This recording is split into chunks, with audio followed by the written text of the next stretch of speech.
નમસ્કાર મિત્રો, આજે હું મારી માર્કેટિંગના કાર્યક્ષેત્રના અનુભવ વિશે વાત કરવા જઈ રહી છું.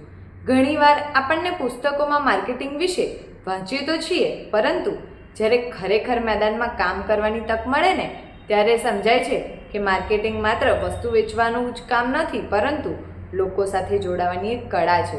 અમારા કોર્સ દરમિયાન અમને એક એવો અનુભવ મળ્યો જેના કારણે મારી અંદર ઘણો બદલાવ આવ્યો. પ્રથમ દિવસે જ્યારે અમારી પહેલી બેચ શરૂ થઈ ત્યારે અમે 2 ભાગોમાં વહેંચાઈ ગયા હતા.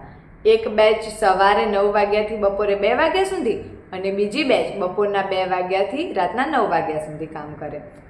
હું પહેલી બેચમાં હતી. એ દિવસે ઉદ્ઘાટન હતું અને સાચું કહું તો મારા મનમાં ઘણો ડર અને મૂંઝવણ હતી.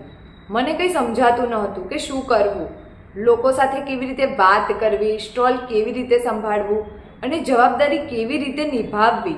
પરંતુ મારી સાથે 2 ભાઈઓ હતા જે ગુજરાત યુનિવર્સિટીના સ્ટોલ પર ખૂબ સારી રીતે સંભાળતા હતા. તેમના મદદથી અને માર્ગદર્શનથી ધીમે ધીમે અમારો આત્મવિશ્વાસ વધવા લાગ્યો. ત્યારબાદ શિક્ષણ મંત્રી ઉદ્ઘાટન માટે આવ્યા અને અમને તક મળી કે અમે અમારા કોર્સ વિશે માહિતી આપી શકીએ. એ ક્ષણે અમને સમજાયું કે માર્કેટિંગ માટે માહિતી આપવી પૂરતી નથી, પરંતુ આત્મવિશ્વાસ સાથે સાથે સારા વર્તન, વાત કરવી પણ એટલી જ જરૂરી છે.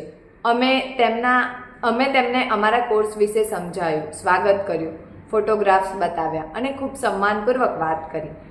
તે સમયે મને સમજાયું કે ગ્રાહક કે સામેની વ્યક્તિ સાથે વાત કરવાની રીત જ સૌથી મોટી શક્તિ છે.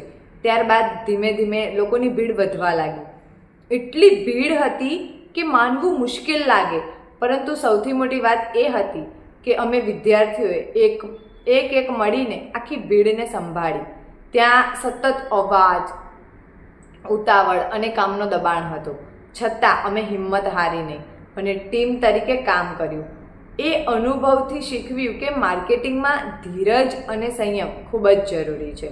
બીજા દિવસે તો પહેલા દિવસ કરતાં પણ વધારે ભીડ હતી, પરંતુ હવે ડર ઓછો અને આત્મવિશ્વાસ વધારે હતો. અમે લોકો સાથે હસીને વાતો કરતા, તેમની સમસ્યાઓ સાંભળતા અને તેમને સમજાવવા અને તેમને યોગ્ય માહિતી આપવા.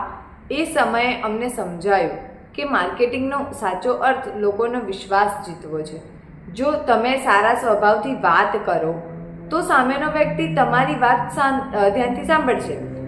આ સમગ્ર અનુભવ દરમિયાન અમે માર્કેટિંગના ઘણા એથિક્સ શીખ્યા, જેમ કે ગ્રાહક સામે સન્માનથી વાત કરવી, ગુસ્સો ન કરવો, ધીરજ રાખવી, સાચી માહિતી આપવી અને લોકોની જરૂરિયાત સમજવી. આ અનુભવ પહેલાં હું લોકો સાથે ખુલ્લેઆમ બોલી શકતી નહોતી, પરંતુ હવે મને લોકો સાથે વાત કરવામાં ડર નથી લાગતો. આ કાર્યક્ષેત્રના અનુભવે મને માત્ર માર્કેટિંગ નહીં, પરંતુ જીવનમાં ઘણું બધું શીખવ્યું છે. ટીમવર્ક શું હોય, જવાબદારી કેવી રીતે નિભાવવી, દબાણમાં શાંતિપૂર્વક કેવી રીતે કામ કરવું, લોકો સાથે સારા સંબંધ કેવી રીતે બનાવવા, આ બધું આ અનુભવમાંથી શીખ્યું. છેલ્લો દિવસ આવ્યો ત્યારે એવું લાગ્યું કે સમય કેટલી ઝડપી પસાર થઈ ગયો.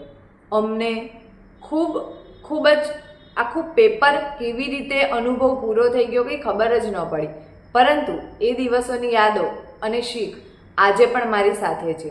આજે હું ગર્વથી કહી શકું છું કે આ અનુભવથી મારા અંદરનો ડર ઓછો થયો, આત્મવિશ્વાસ વધ્યો અને માર્કેટિંગ વિશેની મારી સમજણ વધુ મજબૂત બની.